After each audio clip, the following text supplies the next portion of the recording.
Our readers often complain that their kefir isn't getting as thick as they expect. How thick should be a decently fermented kefir, they ask? Why is my kefir still watery after 12 hours or more of fermentation? How to make kefir as thick as yogurt? Is the density of kefir a criterion for a good level of fermentation? So, let's dig deeper into all aspects of kefir's thickness or density and try to answer these questions. What determines the density of kefir? The thickness of kefir primarily depends on the content of fats in the milk and the water content, moisture level, of the fermented brew. So, if you want to obtain a thicker and creamy kefir, you should either use milk with the highest possible content of fats, preferably full-fat milk, and/or remove the excess of moisture from kefir by additionally draining it out through a cheesecloth. Sometimes the density of kefir can be improved by also adding cream before the fermentation of kefir, which would additionally increase the fat contents of milk. On the other hand, it is important to stress that there is no correlation between the probiotic powers of kefir and its density. A thicker and creamier kefir is in no way richer in probiotics than a thinner one, neither is a thinner kefir a less powerful probiotic than a thicker one. In other words, the density of kefir doesn't have anything to do with its probiotic virtues. A thinner and watery kefir may be as rich in probiotics as a thicker and creamier kefir. What's considered a normal density of kefir? Many newbies in kefir making are expecting to get a kefir similar in density to yogurt and even as thick as Greek yogurt. To their disappointment, this can be rarely achieved, not only because yogurt is by default thicker than kefir, but also because Greek yogurt is obtained through additionally removing the moisture, draining out the whey, from normal yogurt.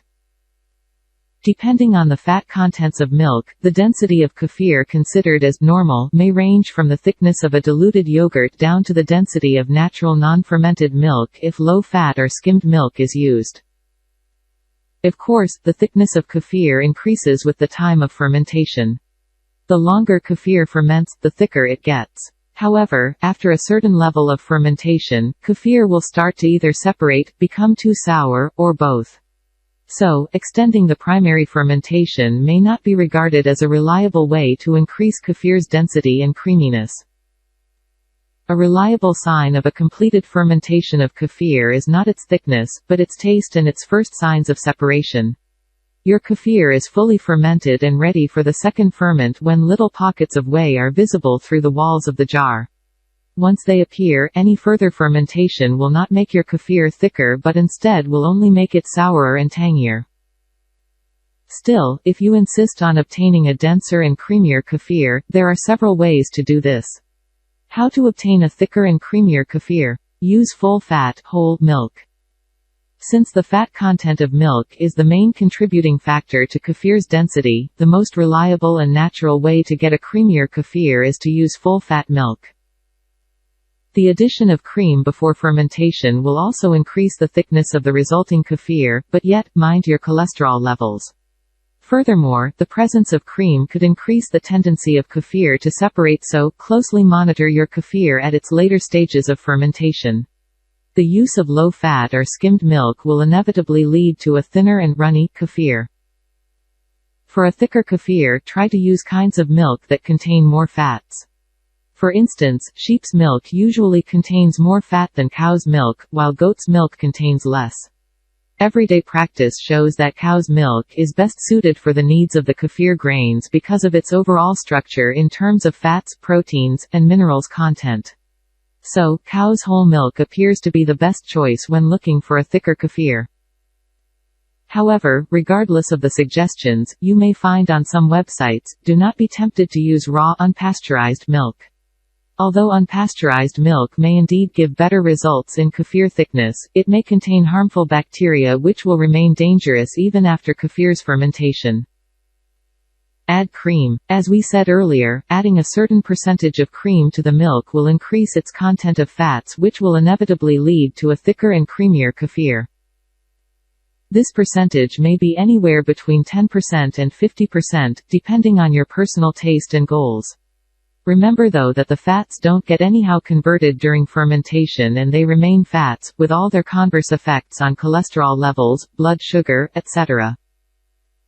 Ferment kefir at lower temperatures in the fridge. Many kefir addicts have found that during winters their kefir is getting thicker than in the summers. This fact has its scientific explanation. As we know, kefir contains two types of probiotic microorganisms, bacteria and yeasts, and mainly bacteria are the ones responsible for the thickening of kefir. Since low temperatures act in favor of the development of bacteria at the expense of the yeasts, kefir that has fermented at low temperatures is usually thicker than the one fermented at higher temperatures. Therefore, if you let your kefir ferment in the fridge, the fermentation will take considerably longer, but the resulting kefir brew will be denser and creamier. The bad news here is that fermentation at low temperatures may really take longer, sometimes several days or even a week. A possible remedy for that issue is to increase the number of kefir grains for the same quantity of milk. In this way, the fermentation slowdown caused by low temperatures may be partially compensated. Add lemon peels. Adding dried or fresh finely ground lemon peels to your kefir during the second fermentation can improve both kefir thickness and taste, if you like lemon's aroma, of course. The lemon peels nicely react with the milk and act as a natural thickener to kefir. Last resort, add artificial thickeners. And yes, really as a last resort, and if nothing else works, you can always use artificial thickeners. Adding stuff like gelatin, cornstarch, or agar-agar to your kefir will inevitably make it thicker. Don't forget though, that they can interfere with the final taste of kefir and sometimes make it, well, kind of weird. Still, if you desperately need your kefir to look like Greek yogurt, you will always have the possibility to achieve it.